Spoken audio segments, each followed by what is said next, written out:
You're listening to Keith Engle, the host of TGI Sports Talk on the National Streaming Sports Roku channel.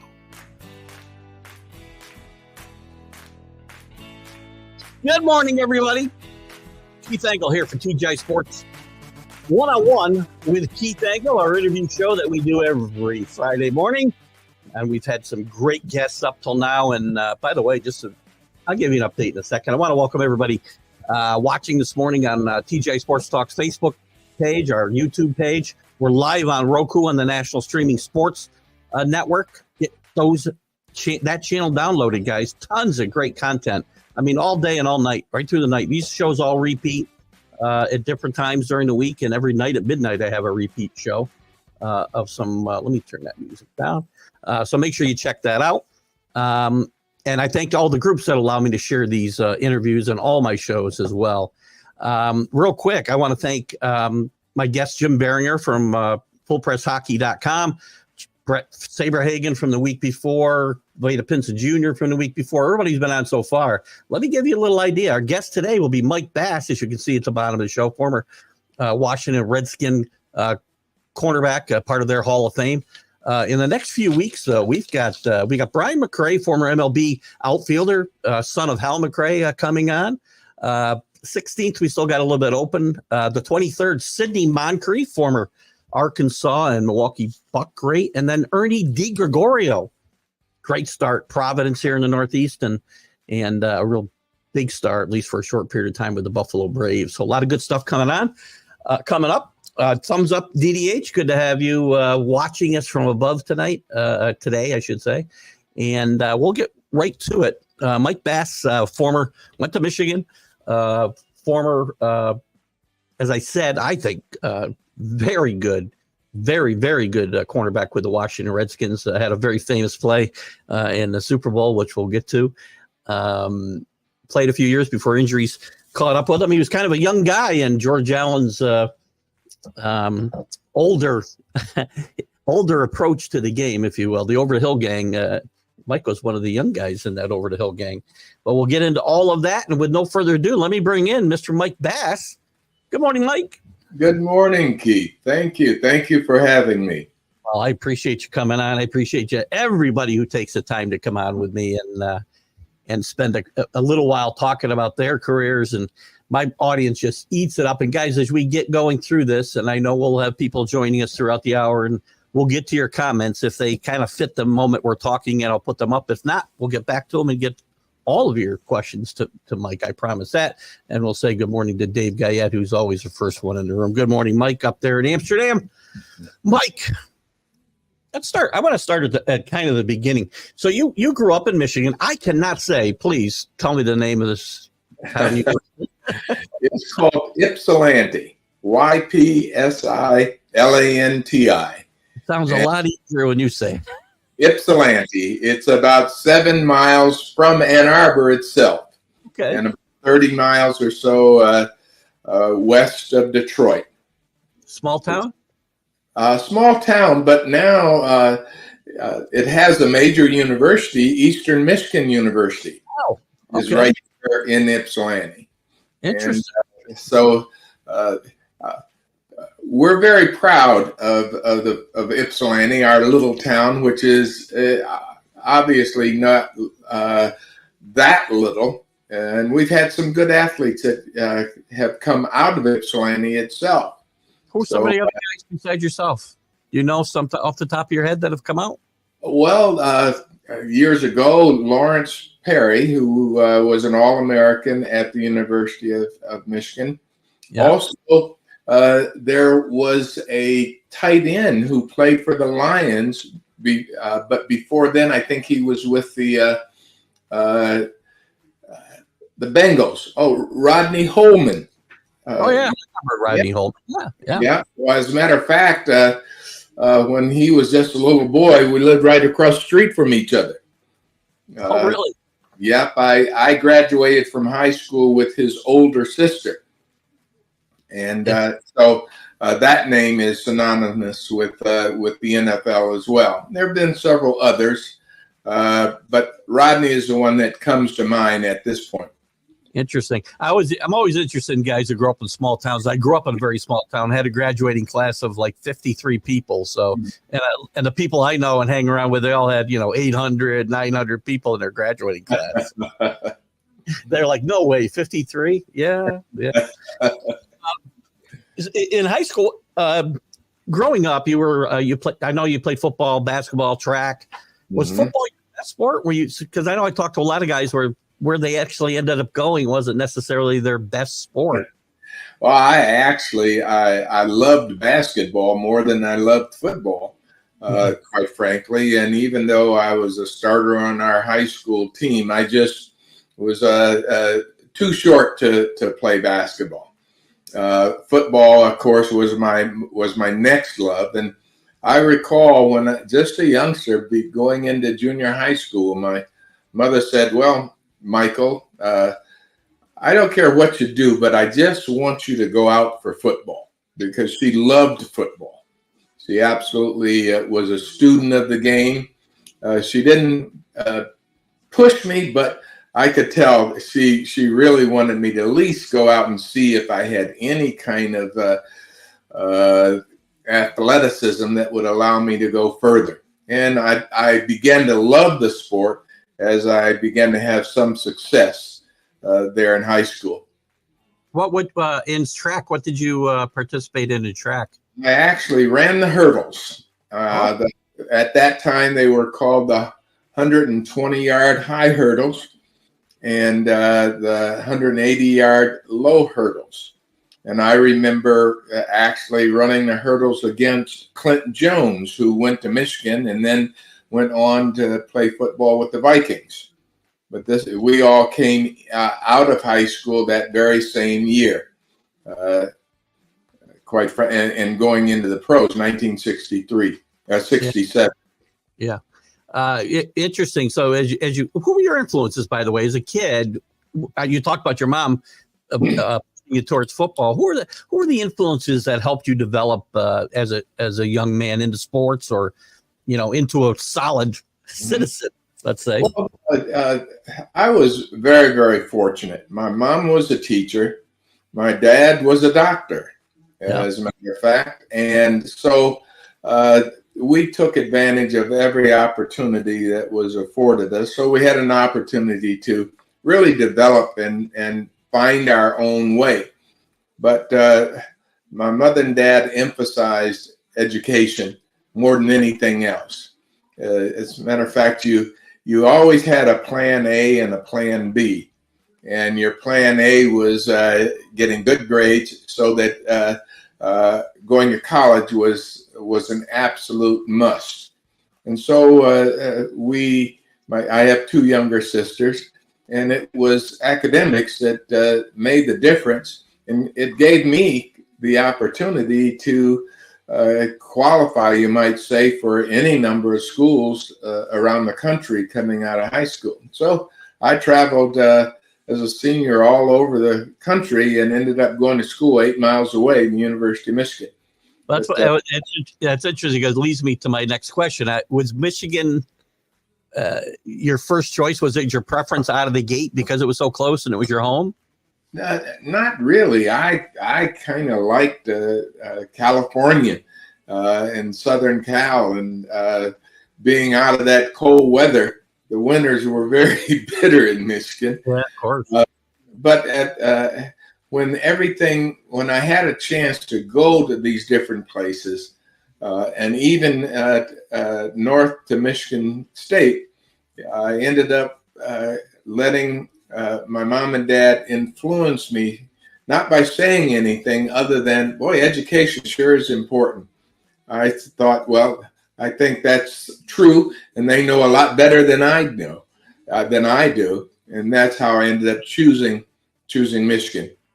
Who are some of the other schools? You mentioned Southern Cal. Who are some of the other schools recruiting you? I had a chance to go to West Point, to Syracuse. At that time, not very many schools in the South were appealing to me. Under those circumstances at that time, and but it ended up a wise choice, my going to Michigan. And I really believe in the old adage that there's nothing like a Michigan man. Go blue. And I see that all over the country, everywhere I go. Go blue. How do you feel about since we're on Michigan? I'll divert just a little bit. How do you feel about the recent success, Jim Harbaugh being there? Some of the allegations against Jim Harbaugh, which I think it's kind of look at. If you want to find, you can find something against every program. And I think Jim Harbaugh is just a polarizing guy that they wanted to any way they could get him. What are your thoughts about the recent? Jim is his own man. And I think that's what I like about him. He made decisions that ended up being the right decisions all along the line. But he's a little polarizing. But who the hell cares? He wins. And as an athlete, and particularly an athlete in a team sport, winning is what counts. And he's done it the right way. He hasn't cheated or anything of that sort, really, even though they tried to make up things that I don't think held water. But I think everybody was, for the most part, who were being critical of him and not Michigan itself. Don't you agree that, anything that does go on at the little, I mean, there are exceptions, but most of the things that programs are accused of, Jim Harbaugh might have been accused of, everybody's doing it to some extent. And if you decide you're going to catch somebody, you'll catch somebody. Oh, I think that's so. I think that's so. And there's always envy and jealousy of those people or those schools or those teams that are at the top. Yeah, it's like crabs in a barrel. Everybody's reaching up to pull the one ahead down. But the real champions maintain that position because of hard work, self-discipline, discipline of all the members of the team. And it is the group all pulling together that wins games, and the school behind them that wins games. And in this game of football is king, and it pays a lot of salaries. And I think those academics at Michigan appreciate the success of his football team. What are your thoughts quickly on the whole NIL situation? You think this is the right way to go? Is it a slippery slope? I mean, I agree. Maybe some of the pie needs to be shared, but it just feels like things are getting a little too out of control. Well, I quite frankly, it doesn't bother me at all. And the NIL, and it is a result of the greed of everybody else. Agreed. And you see, when I was in school, if you got a 4-year scholarship, it was a 4-year scholarship. But now a kid has to meet or pass his physical or her physical every year, and everything is in the hands of that coach or that school. And all it takes is stepping off the curb the wrong way, breaking an ankle or leg, and you could be done. So I don't have any problem with a kid getting whatever he can command. And what I like about it, at least in particular Michigan, that those players who had great notoriety, they didn't have any problem with sharing some of their benefits with other team members. It's hard, for example, for a lineman to get any kind of good deal, but the running backs, the receivers, the quarterbacks, and so forth. And I think that those players who are getting these great deals are understanding, as in the case of football, which is the ultimate team sport, no one can do it alone. Everyone is dependent on everyone else. Absolutely. And so I do not fault any of these kids for getting as much as they possibly can. And it's, again, a result of the greed of the coaches, of the schools, particularly the coaches. The coaches got millions and millions and could go anywhere that they wanted to. And they got all of these things off the backs of these kids who were getting room, board, tuition, and fees, and having to sell their football tickets just to have a bite to eat after, at 9 o'clock at night, which is the case with all kids who are in college. They never have enough money. Yeah. Again, those all the things you brought up, and I agree with all of that. And again, I've had to adjust to the new reality. And you're right. The greed is what brought this about. No better evidence of that than like realignment and all these schools and the super conferences, right? Oh, yeah. Which I mean, it hasn't really affected the Big Ten as much. I mean, other than growing, the traditional rivalries are still there. But a lot of traditional rivalries have gone away because of these realignments. I mean, and do you feel the same way about that, or is that you think that's part of the greed of the game? It again is centered around what is going to produce the most money, and so you lose the aspect of pure athletics when so much of it is dependent on the money. And even I don't fault anyone like yourself in having this pluralistic attitude towards that aspect. I mean, and in the beginning, I wondered, was this going to help or hurt?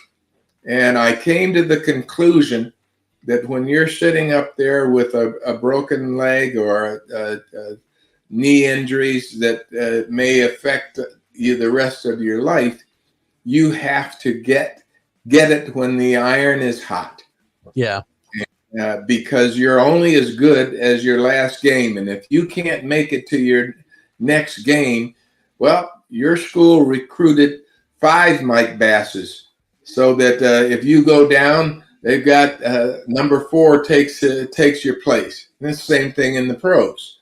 So you do have to look at it from a realistic point of view.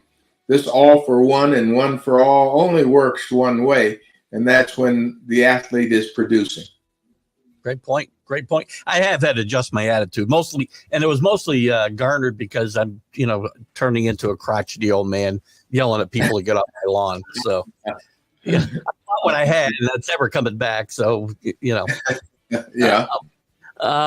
To get back on the field a little bit, your time at Michigan, you had a really good team. I know. I think your freshman year, and then not as much, but still, you beat Ohio State 2 out of 3 years. I think you were there, if I got the numbers right, which is obviously probably the most important thing at Michigan. Talk to us a little bit about the OSU Michigan rivalry and how you felt about it and what it was like then. That rivalry with Ohio State, it was a real border war. And at the time, Woody Hayes was the coach when I was playing, and we looked at Ohio State and Michigan State in the same vein. Many of the players on Michigan's team came from Ohio, Right. as a matter of fact. Jim Detweiler, who was from Toledo, Carl Ward, who was from Cincinnati, Mel Anthony was from Cincinnati. A lot of players on our Michigan teams were from Ohio. And so that fueled the rivalry. But it seemed that Ohio State wanted to beat Michigan, but Michigan wanted to beat Woody Hayes. And so those games took precedence over all of the others, even though during my period there, Purdue was a hot team. Yeah. And Bob Greasy and I came out of school the same year. But and of course, Michigan State had Clint Jones and Gene Washington and Duffy Doherty. There's some great players during that period of time that I was there. But I was lucky. I played in a defensive backfield that was coached by Don James, and Don James went to the University of Washington, and that's where he really made his name. But in that backfield that I was in, there was John Rouser, who was a cornerback, and Rick Volk, who went to Baltimore. Great player, yeah. Frank London went to the 49ers. We had a good bunch of people. John Henderson, who went to Detroit and then to the Vikings. So we had a pretty good team. But we had injuries that second year, our junior year. We went to the Rose Bowl our sophomore year, but then that in our junior year we had injuries that we never recovered from. But you're right. The highlight of that experience was beating Ohio State 2 out of 3 times that we played them. So at Michigan, if you'd finished 1-9, 1-10, whatever, how many games you were playing at the time, and beat Michigan in that one game, that would have been a successful season, do you think? Beat Ohio State, absolutely, absolutely, yeah, absolutely.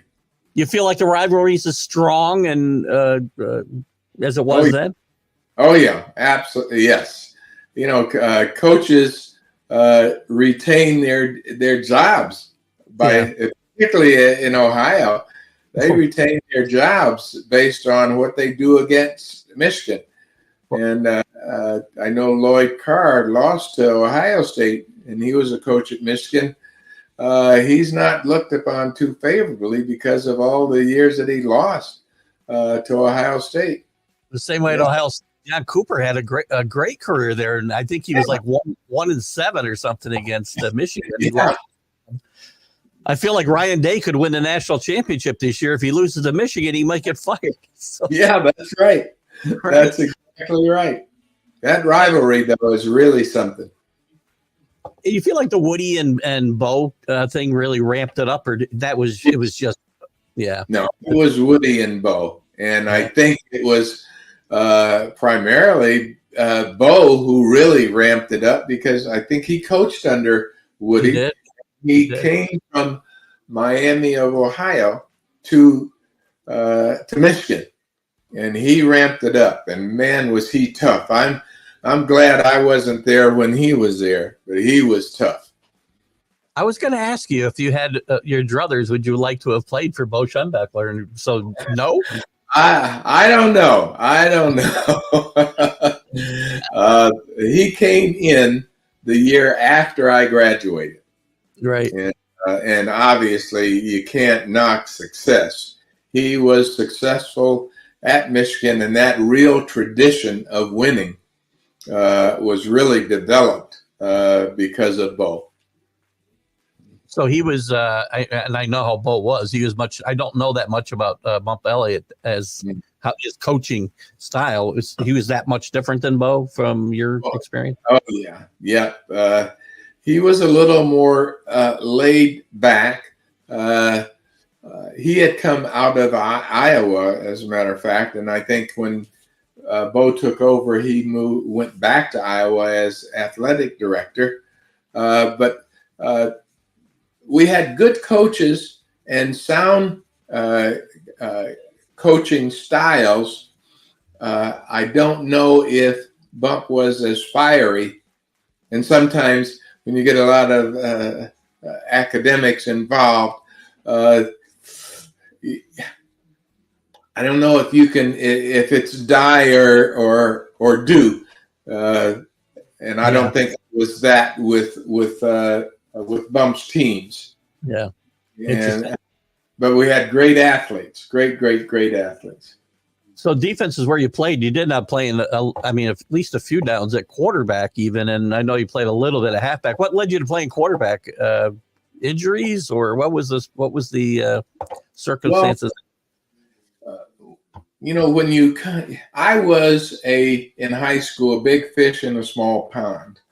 Yeah. But then when you go to and you make all-state honors and things of this sort, and you go to a major school like Michigan, they've got a lot of all-staters. Yeah. And they can only put, you get great athletes, but you can only put 11 men on offense and 11 men on defense on the field at one time. And so the real knack from a coaching standpoint is making use of the athletes that you have.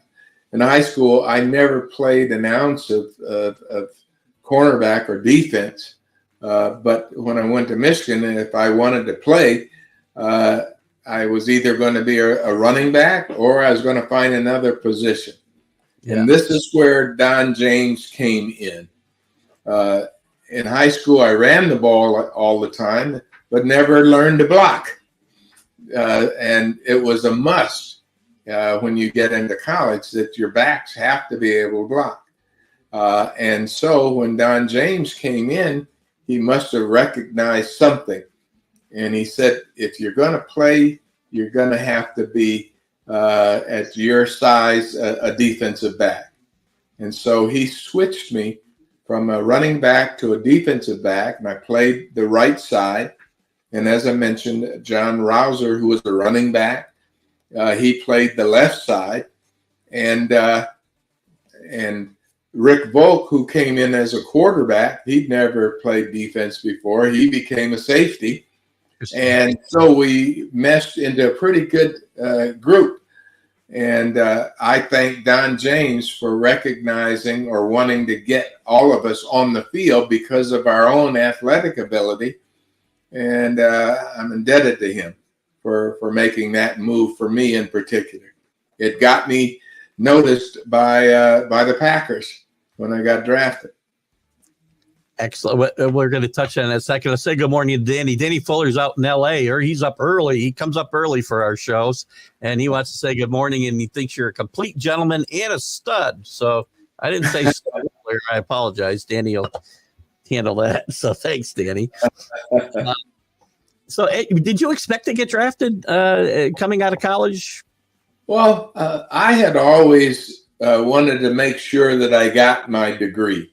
And I didn't think about playing professionally until really my senior year, having started all of my games during my junior year and all of my games during my senior year, and having some luck against Ohio State with several interceptions. And so I thought, well, maybe I'll try this thing. And I began to worry because I didn't get drafted that first day.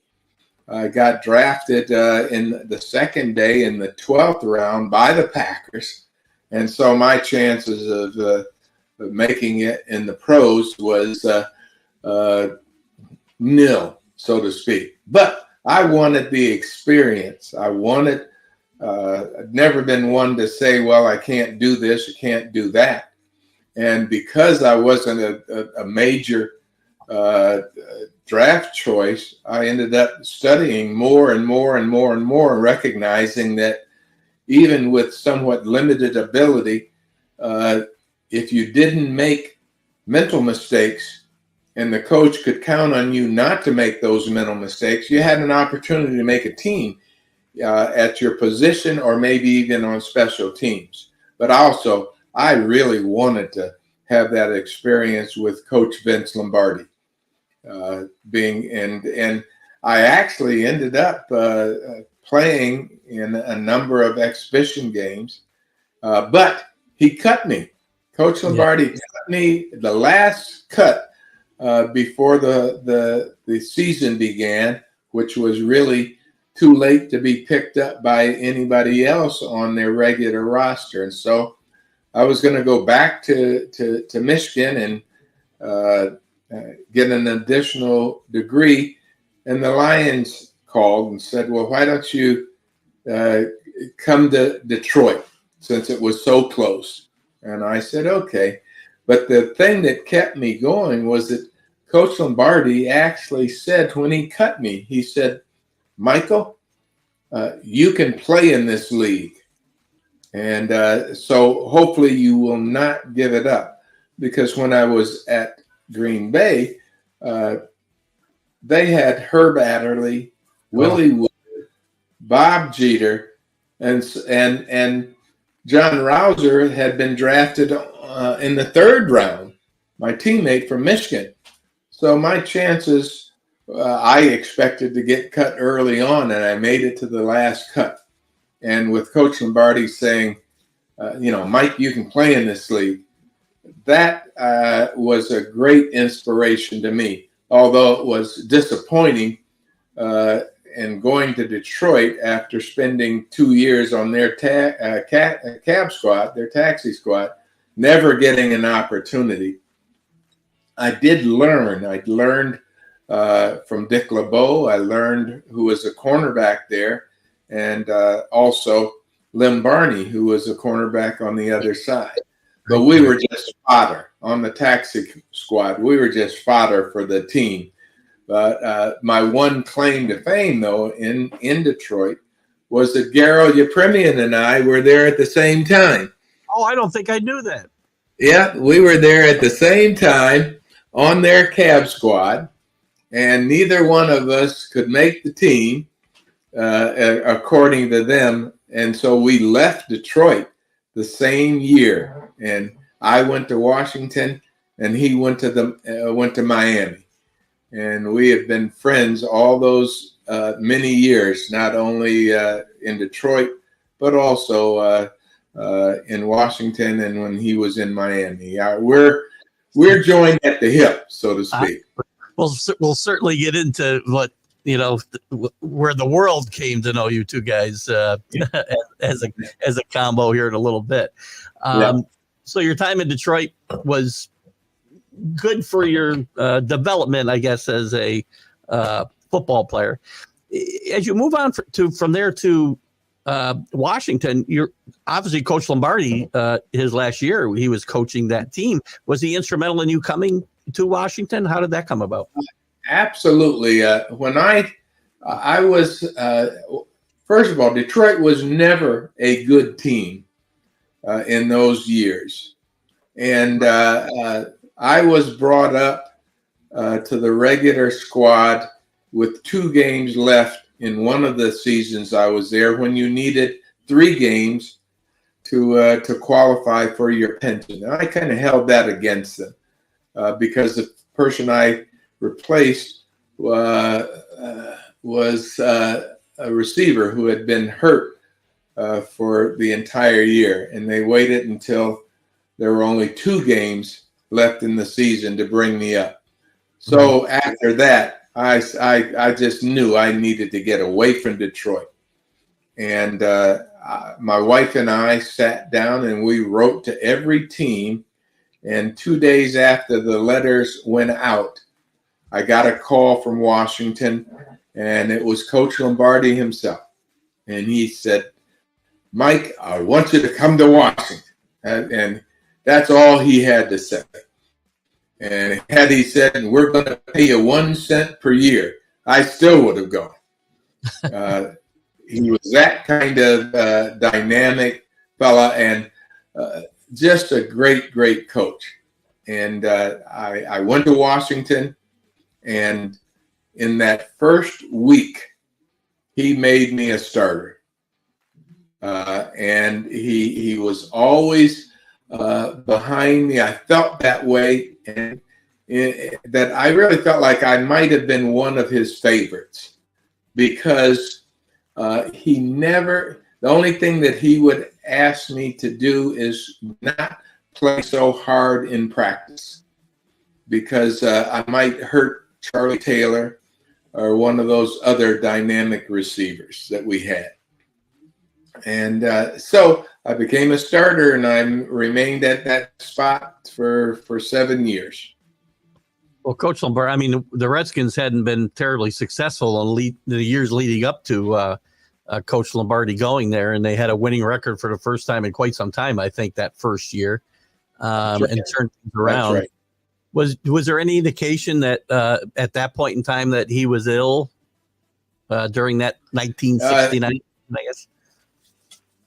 No, there wasn't, except for the fact that he was always popping these anti-acid pills. That was the only thing that may have led us to believe that he was having some problems. But after that first season, and I worked for the government, we had to work in the off season. We didn't make any damn money.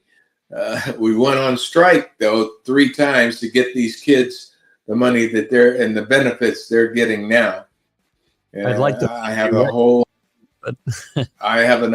new thought on all of those things. But we'll get into that later for sure. Yeah, but it was kind of Coach Lombardi was like the father that you didn't want to let down. I mean, he could do everything he wanted to you, but because you had such respect for him, you took it. Even the old guys like Sonny Jurgensen, they quelled, they acquiesced no matter what he said, and he treated everybody the same. There were really no favorites, but he noticed everything, and even though he treated everybody the same, or it appeared that way, he knew how to push each person's budget, each button. Yeah. And when he said something to you, you thought he was really talking to you. You thought that he was going to make you better than you even thought you could ever be. And he was that kind of motivating figure. And his systems were very simple. He started out with, this is a football. And we're going to run 5 plays to the right and run 5 plays to the left. And we're going to throw 5 passes to the right and 5 passes to the left. And then the variations came off of those. But you perfected those few plays to the point where no matter what you came up with against, it was going to be successful. I don't know if this comparison works for you, but I had always thought, based on what you were just talking about, that he was a little bit like John Wooden was at UCLA in basketball and the way he prepared a team. Does that? Yes. Yeah, very much so. Except John Wooden was a little low key.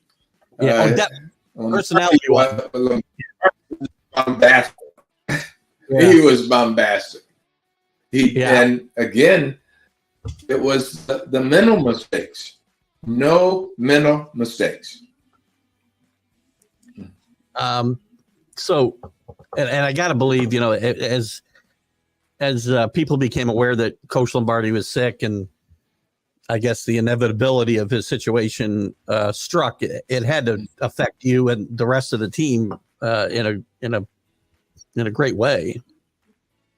Oh yeah, he was there in '69. In '70, we just had a miserable season, and prior to the season starting, we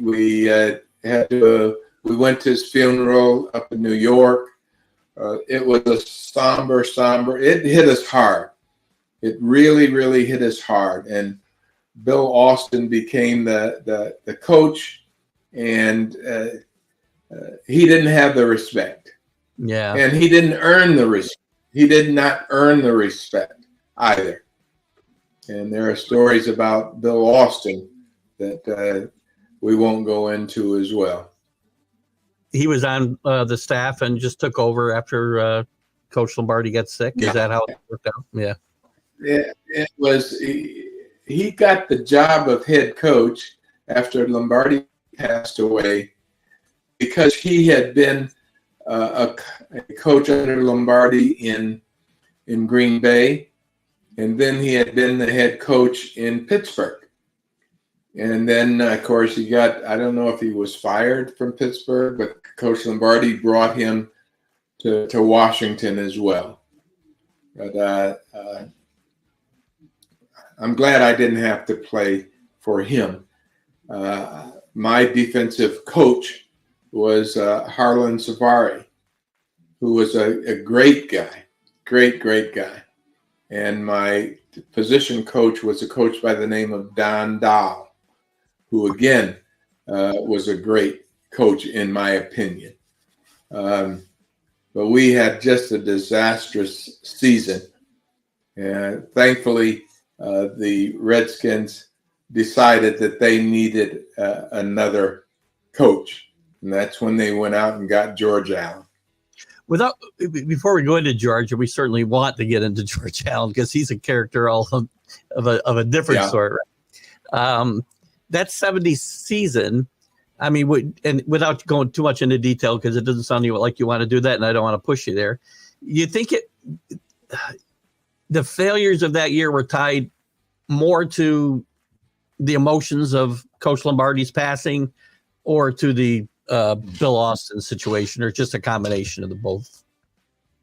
Well, more so, I think it had to do with Coach Lombardi, because we had a winning season for the first time in years the season before.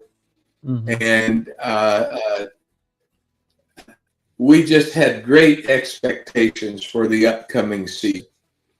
And it was because of Coach Lombardi. He was the heart of all of us. We played for him more so than playing for the team of Washington. We played for Coach Lombardi.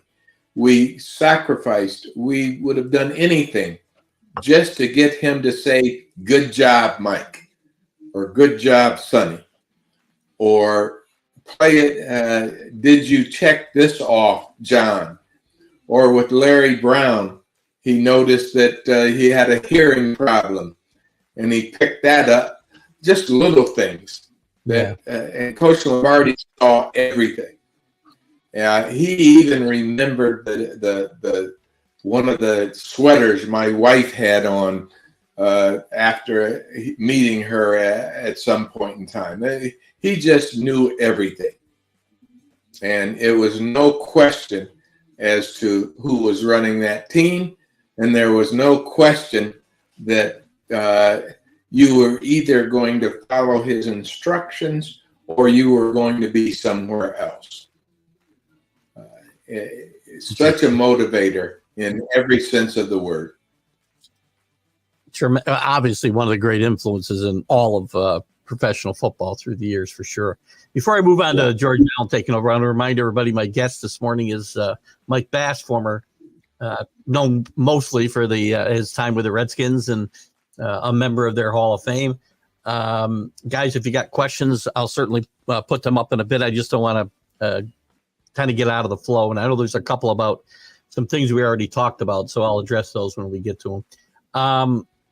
George Allen comes in, totally different character, I'm sure, than anybody we've talked about so far. And we talked about the Over the Hill gang, and I don't know if he had a first-round draft pick the entire time he was there, or maybe even draft picks at all. But Over the Hill gang was, but there were some young guys like yourself and Larry Brown, you mentioned, that were key parts of that team. Tell us about George coming in and your thoughts as he came in, and what you thought was going to happen, and did you foresee the success that was on the way? Well, George was a different kind of coach than Coach Lombardi, but he was just as enthusiastic, and it was a foregone conclusion with George that we were going to win. And it's just that he was going to win in a different way. First of all, George was an absolute players coach. He loved his players, and it came across. He was at the same time, he was not a coach that interfered with the abilities of the players that he had. He respected the fact that if we were going to win, we were going to win because, one, we did not make mistakes, and that was major in keeping our defensive backfield together. For example, in that backfield, that first year with George, it was myself, Pat Fisher, Brig Owens, and Rosie Taylor. All of us were experienced. And because George believed that it was defense that won games, his emphasis was on stopping the offensive teams that we were going against, which meant a lot of different variations of defenses that really a young player just could not pick up. And if you couldn't pick the intricacies of the defense, you were going to make mental mistakes. Mm-hmm. And George knew this, and he said, well, let someone else train these players, and I'll get them after 5 years when they know something about playing football. And he left no stone unturned. He would spend the money to get whatever he needed. I think the owner of the Redskins at the time was Edward Bennett Williams. And Edward Bennett Williams said, I gave George an unlimited budget and he exceeded it. He was that kind of guy. And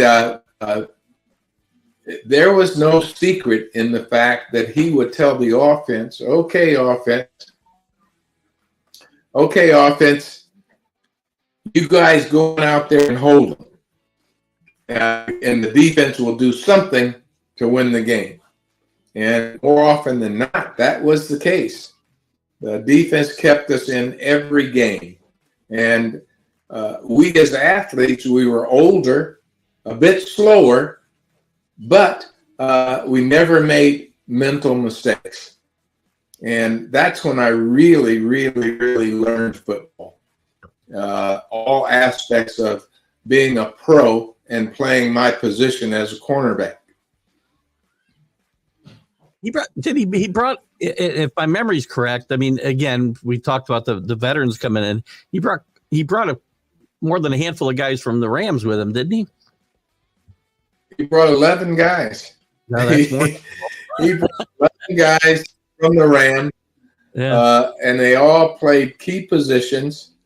We were for a time called Ramskins rather than the Redskins, and they all contributed immediately because they knew George's system, and it was the system that made the difference. Even though we might have been slower, we were our experience allowed us to react as if we were twice as fast and twice as quick as we really were. And he respected that. He did respect that. Veteran, and again, speaking of veterans, at quarterback, he had two really skilled veterans in Billy Kilmer and Sonny Jurgensen. Was there any? Mm-hmm. Was there a quarterback controversy for real? Did it hurt the team at all? I know Billy Kilmer probably had overall in your time at least had the most success there. What were your thoughts on that situation, the quarterback situation? There was never a quarterback controversy in that both Billy and Sonny respected each other as pros, and they were all pros. And Billy was brought in as a backup, but Sonny got hurt, and Billy took over. Billy was like a linebacker. He's going to go into a foxhole with. Yeah. He was he wasn't a pretty thrower, but he won, and George put the athletes around him to help win. Larry Brown, Charlie Haraway, and as running backs. There was always Charlie Taylor, and he brought in Roy Jefferson. I think was one of the most underrated receivers in all of the National Football League. Yeah. And you start winning right away. I mean, you had a really good year in 71 and went out early in the playoffs, but 72, you obviously make the run all the way to the Super Bowl. there's a lot. In fact, the question comes up here. People forget the Dolphins were undefeated, and you guys had whatever. Mm-hmm. What you can remind me, 3 or 4 losses, maybe. I don't remember. Maybe 2. But you're favorite in that game going in. What was that? What was that season like in that game? Obviously, we know what happened with Garo Yepremian, and the only points the TT team scored was on a blocked kick or a fumbled kick, and he tries to throw it. You intercept it, run it back for a touchdown, which had to be a great moment. Talk about all of that for me, if you would. I know there's a lot there. You're absolutely right. We were favored in that game, and we had a decent season, but we had lost 3 or 4 games. But we went through the playoffs without any trouble, beating the Cowboys and the Packers. And again, we held the Dolphins to 14 points. And at that time, if you held the team to 14 points, you should win. But a number of things went awry with us. One of them was a pass to Jerry Smith that hit the crossbar, and this was at a time when the crossbar was on the goal line itself.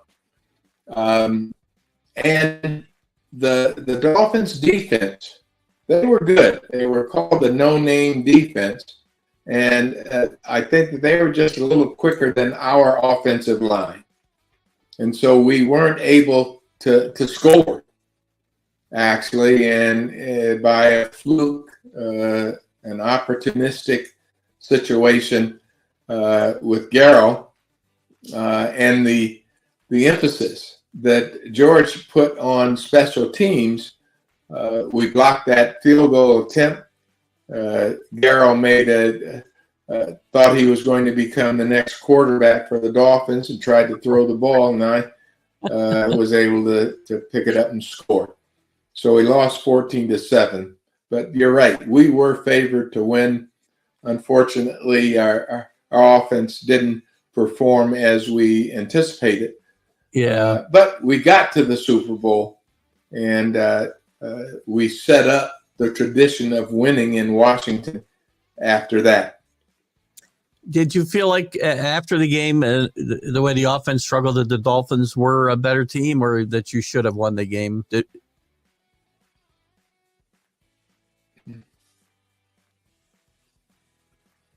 Did you catch me there, Mike? Mike might have frozen on me. I hear him clicking around. Can you hear me, Mike?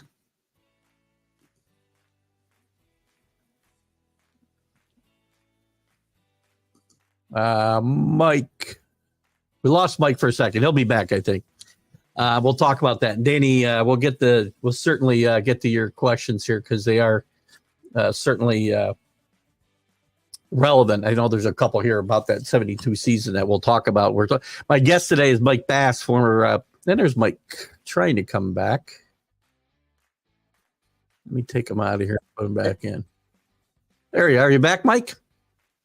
Yep, I'm back. Yep. All right, cool. I was getting to you finished up your comments there on that game. The game itself. Danny had mentioned he doesn't. Many people, himself included, don't think that the 72 Dolphin team was necessarily the best team of all time. I mean, do you feel like even after that loss, you feel like you were a better team than the Dolphins? Well, I think so. We keep going in and out here, and I don't know if you can hear me. I can hear you right now. Yes. Yeah. Okay. Because we played the Dolphins the following year and beat them the following year when they came to Washington. Sonny was the quarterback, and we manhandled them. But for some reason or other, we just didn't rise to the occasion in that particular Super Bowl. What about yourself? I mean, do you feel like that play with Garo is to me, I think, and to a lot of people, I think it's probably the defining moment in Mike Bass's career, what people remember most. And you had a really fine career. And to me, it's a little, I don't want to say demeaning, because it's a great play and people remember it. So that's a great thing.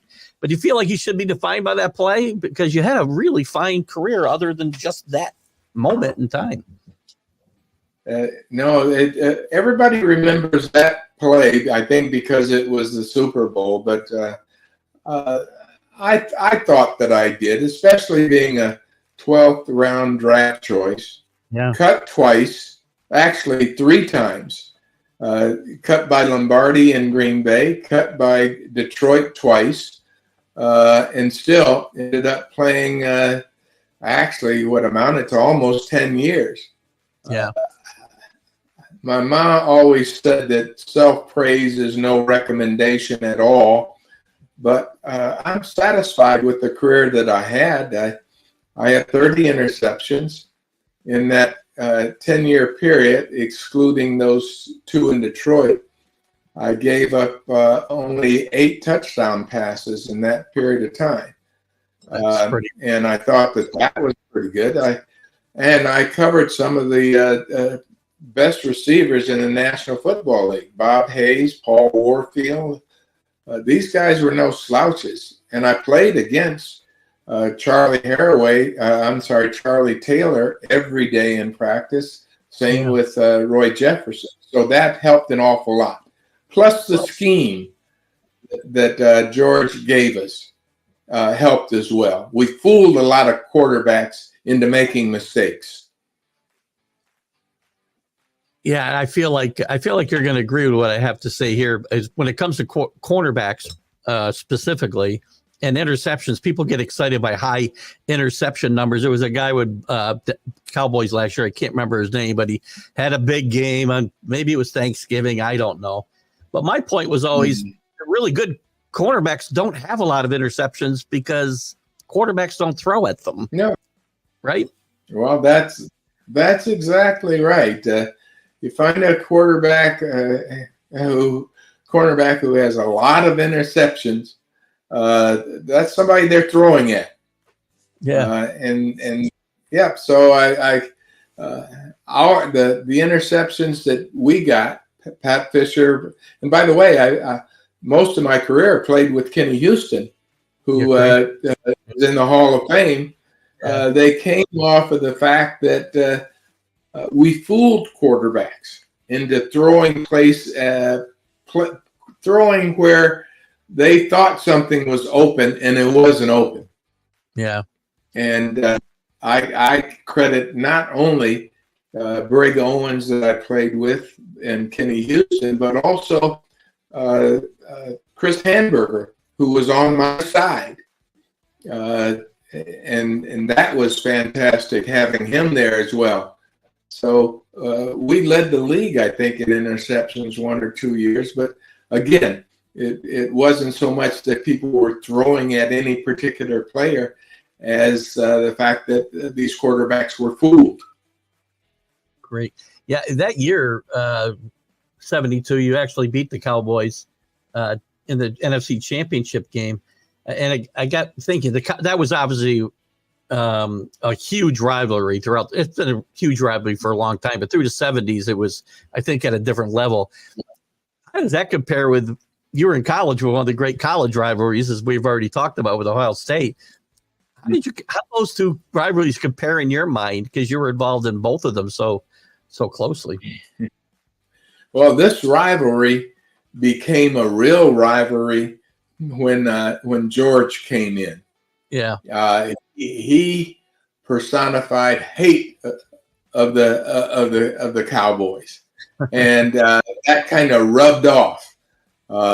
Those damn Cowboys. I mean, he got up for those, particularly those games against the Cowboys, and I think because Landry got a lot of credit for the success of the Cowboys, and that's one of the things that he didn't like. And so it was always a feather in his cap to beat the Cowboys. And so we hated the Cowboys because George hated the Cowboys. And it showed.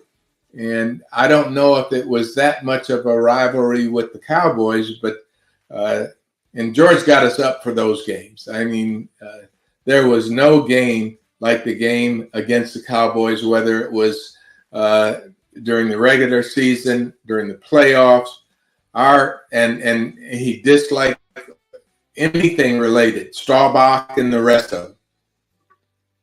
Do you think? And I know George stayed there after you were gone. I think he got fired after a 10-win season. I mean, you guys kept winning. You didn't always win a division or make the playoffs. Cowboys always seemed to come into play there, obviously, somewhere along the line. Cardinals were good for a while during that stretch. Did George kind of wear out his welcome, you think, in Washington? I know you were gone by then, but I'm sure so close to some of those guys. Among the players, no. George could never wear out his welcome with the players. He was a player's coach. At the same time, he could get under the thin skin of the owners because he didn't care about money. Yeah. He except that he needed money to win. And he would keep players maybe a couple years past their prime because he was dedicated to the players. And we go back to why we had the strikes and the greed of the owners. And George was not a owner's man. He was a player's man. He was a player's coach. And he did not mind going to battle against ownership in favor of the players. And the owners have egos too. And I'm sure that they didn't like being challenged because George would challenge you because he had the record to back up what he was saying. And it got to the point where I think there was a clash of egos. But George will always remain high in the minds of his players, just because he was as dedicated to them, as we were dedicated to him. We talked about. I talked about you not being there at the end of George's run, but your career ended, I would say, prematurely. I think is the right word. You had a neck injury. Talk to us about what happened and your decision to retire when you did at a fairly young age of 30. Yeah. Well, we were playing a game against the Giants. And at 6 feet and 192, 95, the running backs were getting bigger and bigger and bigger. And you always remember these things. And I was coming up to make a tackle on Joe Dawkins. And again, we all remember specific things in our career that make a difference. And in making the tackle, my head was just a little too low. And I hit him wrong as his thighs were coming up. And I tore all the muscles across the back of my neck and down my spine. And it hurt. It was the only real injury I ever got in the pros. And I ended up being carried off the field.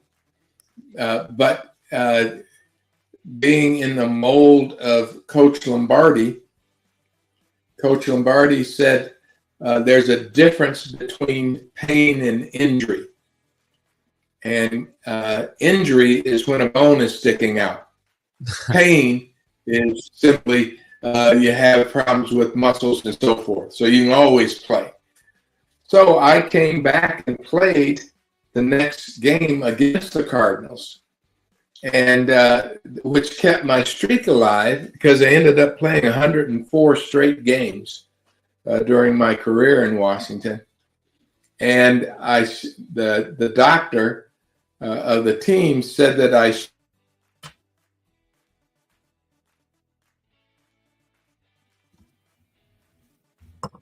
looks we got most pro teams, a hurt first stringer is always better than a well second stringer because of your knowledge and because of the playing with the same people, the voices you hear when you change defenses, I could tell Chris Handberger's voice in my sleep. Same thing with Kenny Houston.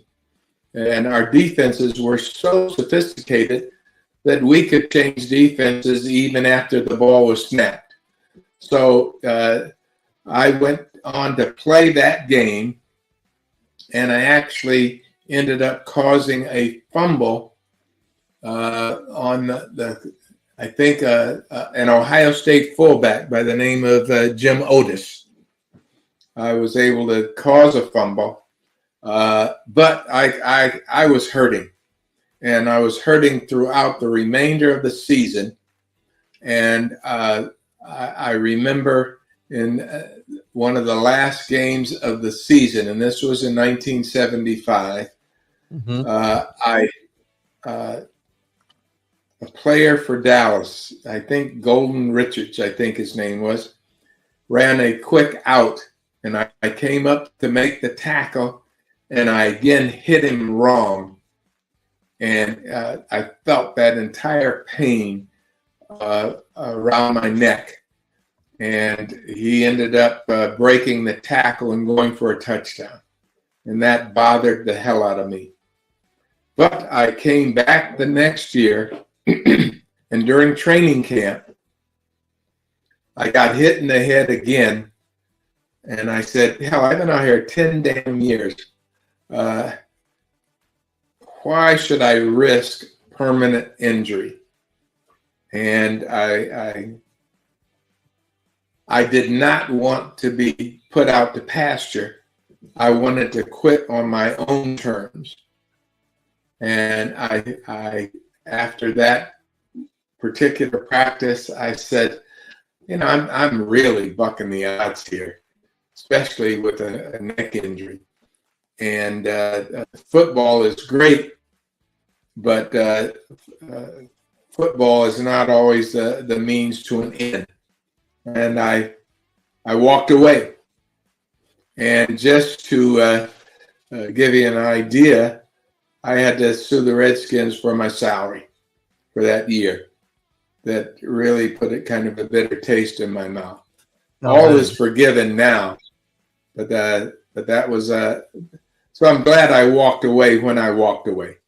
Yeah. So you were ready. You never missed a game. You talked about, never being injured. I'm sure you had pain through the years that you played with the Redskins. But as far as I know, even with that injury, you never missed a game. I never missed a game. Yeah. That's impressive. Tell me, after your playing career, did you have interest in staying in a game, coaching, or in? We lost Mike again real quick. I'm sure he'll be right back, unless he's had enough of me. Danny remembers that play. Sorry, I didn't see that when it was up there, Danny. But we'll get back to that when Mike comes back. I want to finish up with his post career. I see Mike popping back in here. Yeah, we're back in. Yep, I never missed a game. 104 straight games. Very impressive. Very impressive. So it's you had come to grips, it sounds like, with the fact that you needed to retire to protect your future health. Well, it helped having a doctor as a father too. Yeah, I was realistic about that. Yeah. Did you, Mike, when you retired, did you have any thoughts of staying in the game, coaching or capacity? No, that part of my life I left behind. It's a business as well as a game. I got to realize my childhood dream of getting paid to play a game, but I knew the sacrifices that you had to make in order to be a good football coach. Yeah, and I was not willing to make those sacrifices, and having had to sue the Redskins for my salary, that was the other side of the game that I really didn't want any part of, and that's my only real regret. But again, that was 50 years ago, almost 60 years ago, roughly. Yeah. after you retire, you did have you have an interesting resume after retired. I mentioned to you when I first reached out to you that, and I'll let the folks know that I met Mike Bass in '82 or '83. I can't remember. He was running a little place outside a Holiday Inn in Freeport, Nassau, kind of a bar and grill. I don't know what you call it, but we had a lot of fun there. I know Mike doesn't remember me, and I don't expect him to, but we had a lot of fun that day. And you did some other things too. What caused you to move to Nassau, number one, and then talk about a little bit some of the other things you've done in your retirement? Well, actually, I used to go to Freeport on Grand Bahama.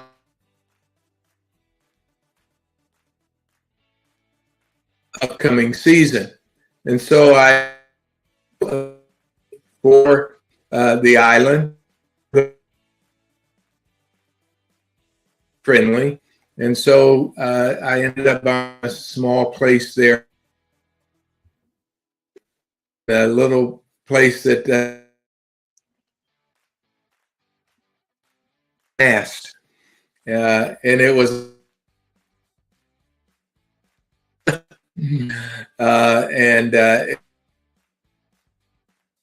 as well.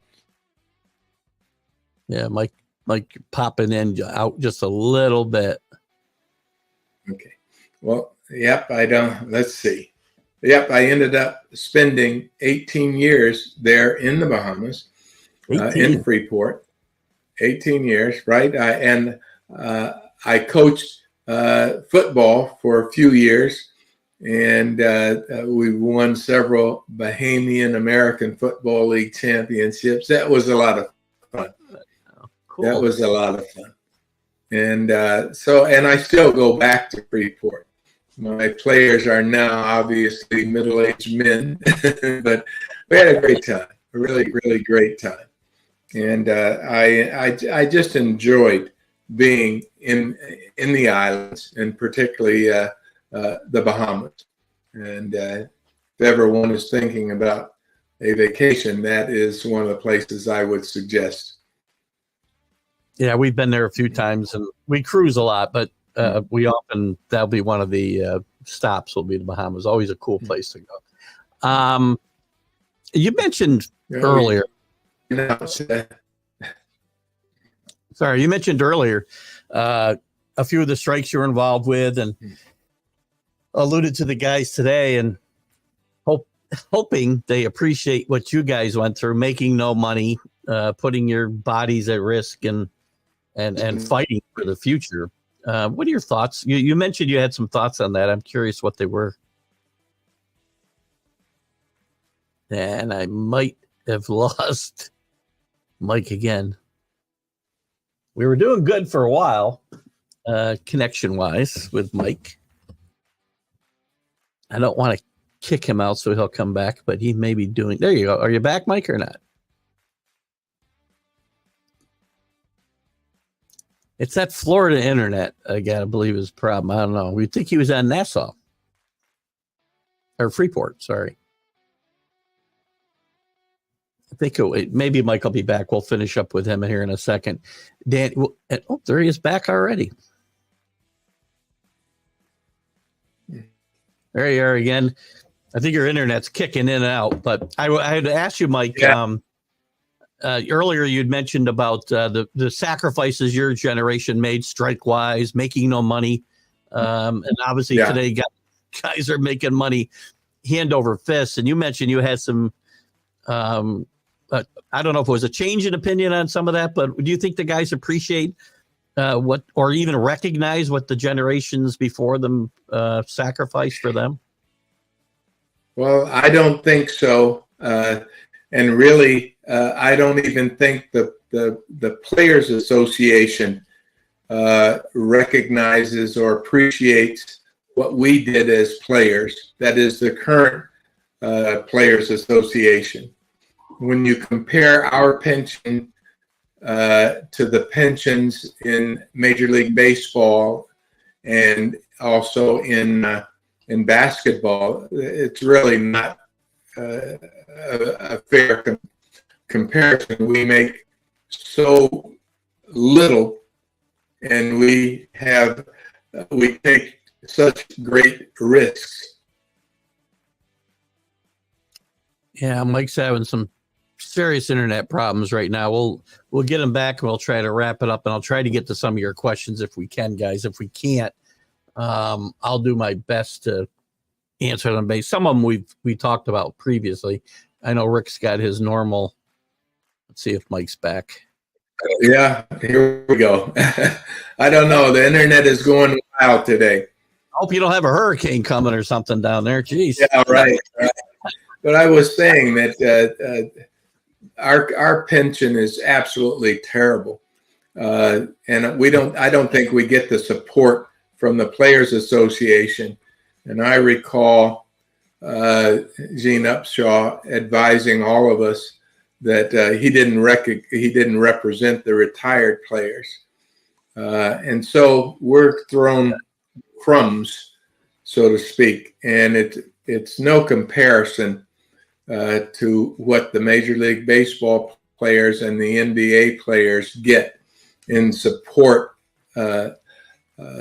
It's almost disgraceful.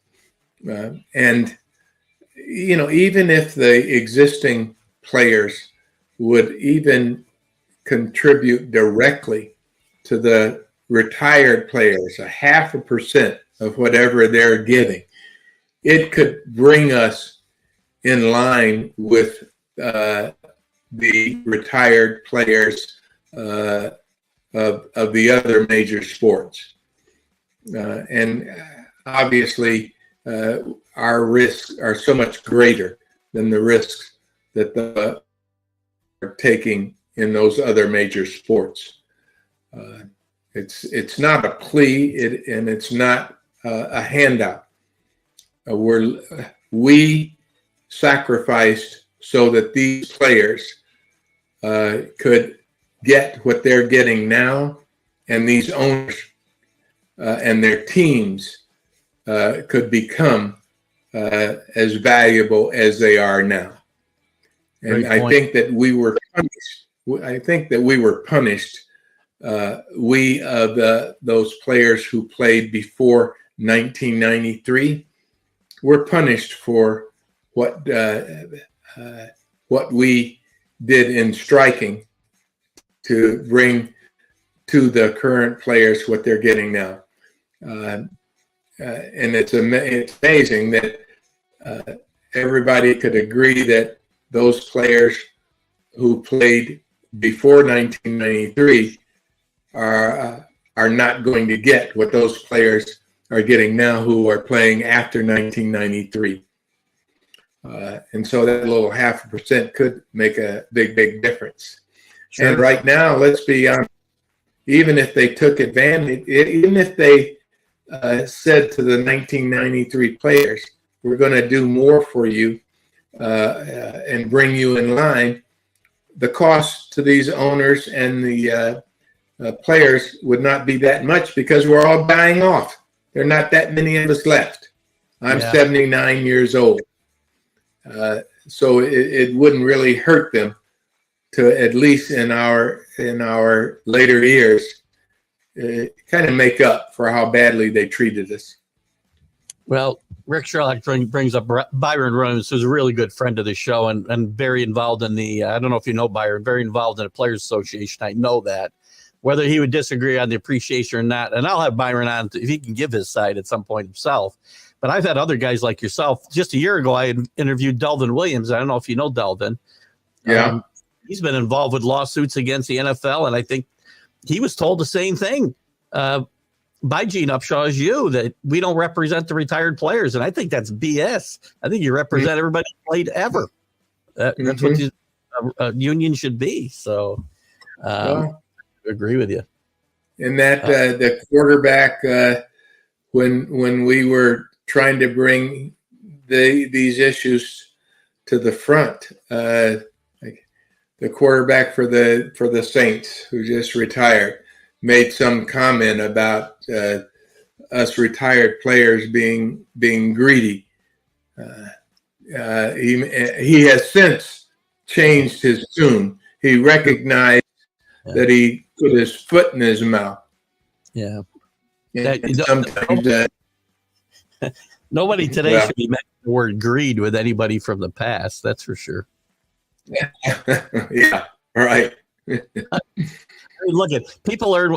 I'm a strong believer in if somebody's willing to pay you, then great. Then fine. You deserve what you get, but don't talk like that. That's just crazy talk. Yeah. So, yeah.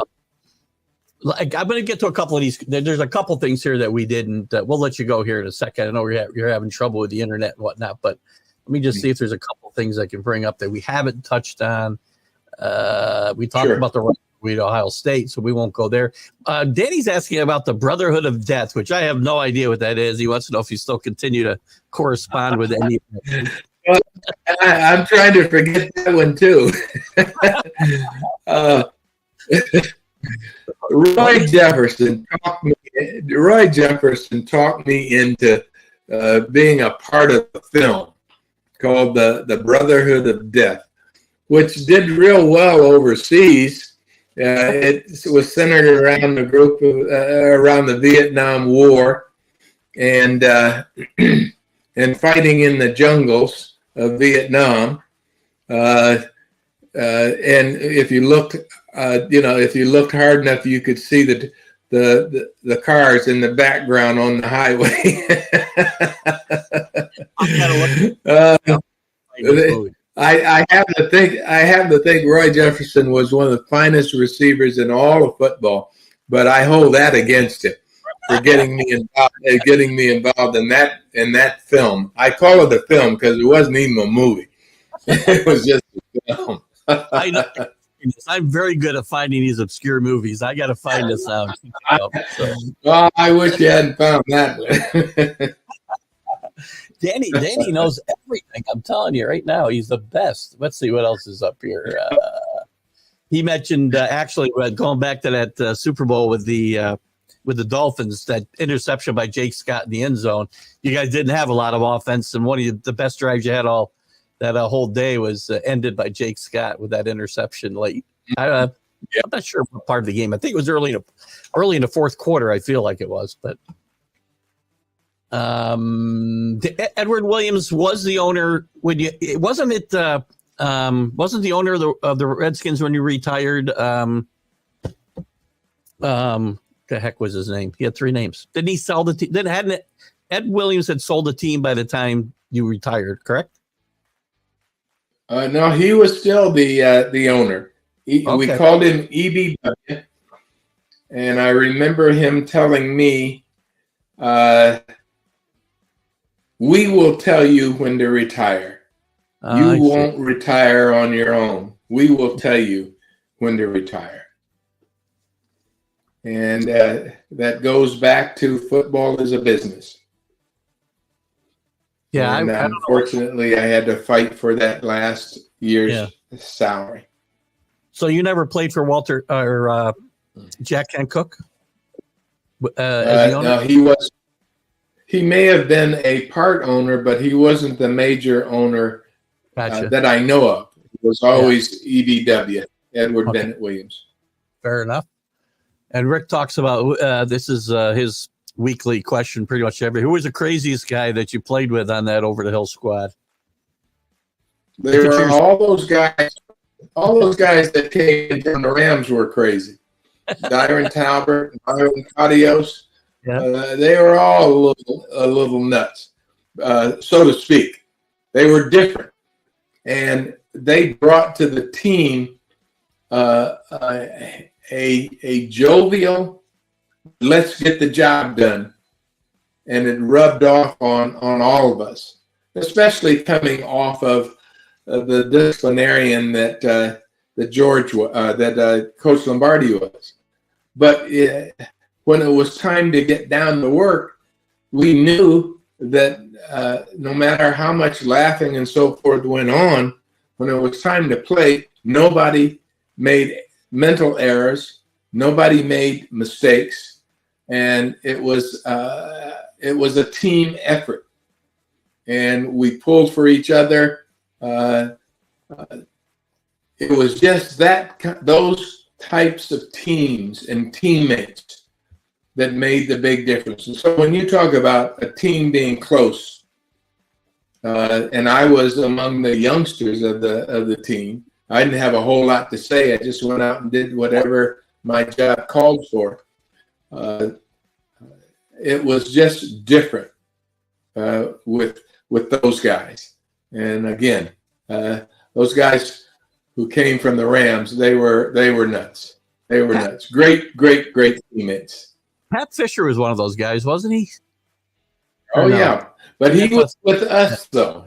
Pat was old like them, but he was among the old Redskins. When the new Redskins came in, we all joined in that jovial atmosphere. And I remember Verlin Biggs coming in from the Jets. And he was very solemn, very quiet, but then he played next to Dyron Talbert and Ron McDowell and Bill Brundage. But McDowell, Talbert, they made it a lot of fun. And you could see Verlin coming out of his shell. And he became one of the jokesters on the entire team, just being with a group of fellas in which we all respected each other and each other's ability, and how important being a teammate with Washington at the time. Danny talks about your favorite win as a Redskin. He thinks he knows what it is. I think I do. We guessed the 72 NFC Championship game. What was your favorite game as a Redskin? Yeah, you're exactly right. Beating the Packers, and then beating particularly the Cowboys in the championship game. And we put it on them too. We put it on them. But was there a favorite place you liked to play? I mean, obviously RFK Stadium, which was called at the time, right? I think. Yeah. Was a great place to play home games. Was there a place you liked to play outside of that stadium? No. RFK Stadium and its fans were right on the field. And it was an old baseball stadium during the baseball season. And the fans, they were just right on the field. And, if I could walk up and shake hands with some of my friends who were at the game, there was nothing like playing at RFK. It's funny, the stories go that the president at the time, Richard Nixon, used to diagram plays and send them to George Allen. Do we know if any of those were ever used? No, they were never used. But George was a...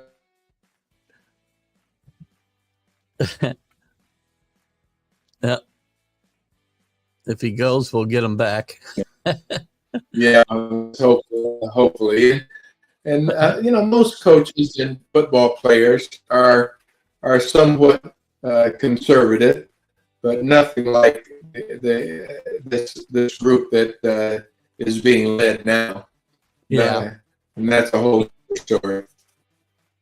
I'll just throw this up there. Rick was talking about appreciation, not financial, when he was talking about the Players Association. I would argue they're kind of tied together, but that's fine.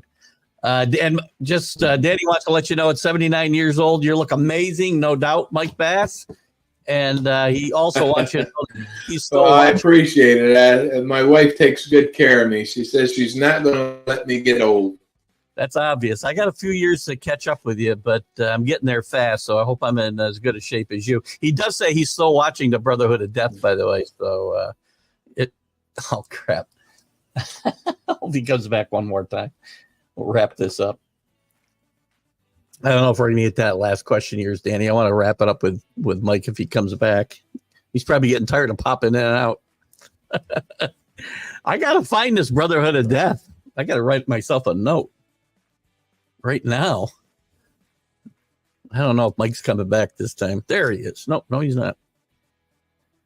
Brotherhood of Death. Hope you guys have enjoyed it. Here, Mike's back one more time. Good. I was afraid you might have got tired of popping back in and out. I promise you we'll wrap it up here. I wanted to let you know that Danny says he's still watching the Brotherhood of Death, by the way. So you're going to have two people watching it. If you're getting ridiculous, people check, I guess. Oh, God. Danny says he's loved this interview, and I have too, Mike. I'm going to wrap it up. I know you're having some issues there. It's probably getting to be a pain for you. Yeah.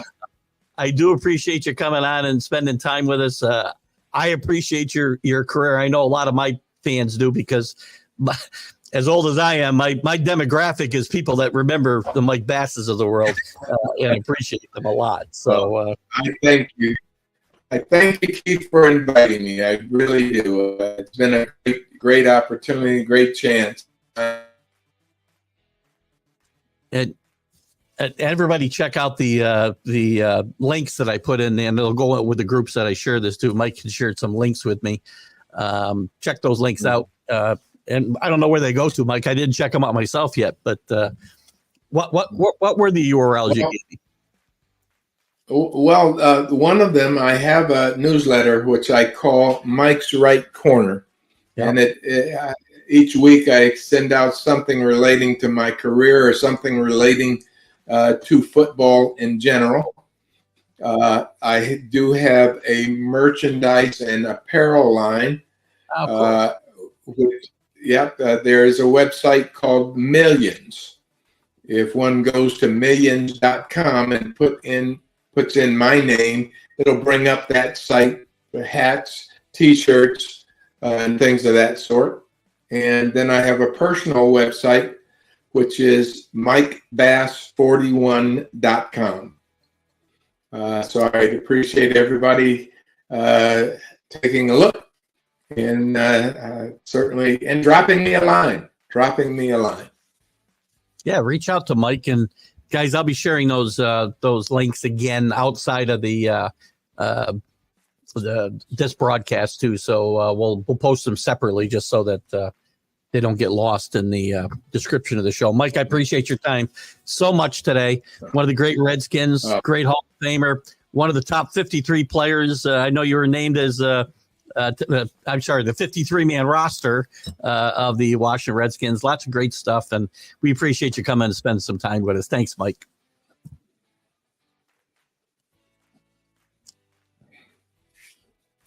And guys, I'm going to wrap it up here. Mike can hang in there. And guys, thanks for tuning in. Thanks for joining in and having your questions available as always. You guys are great.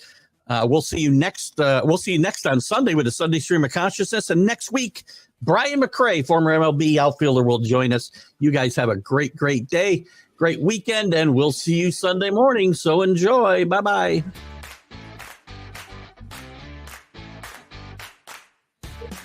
Good night.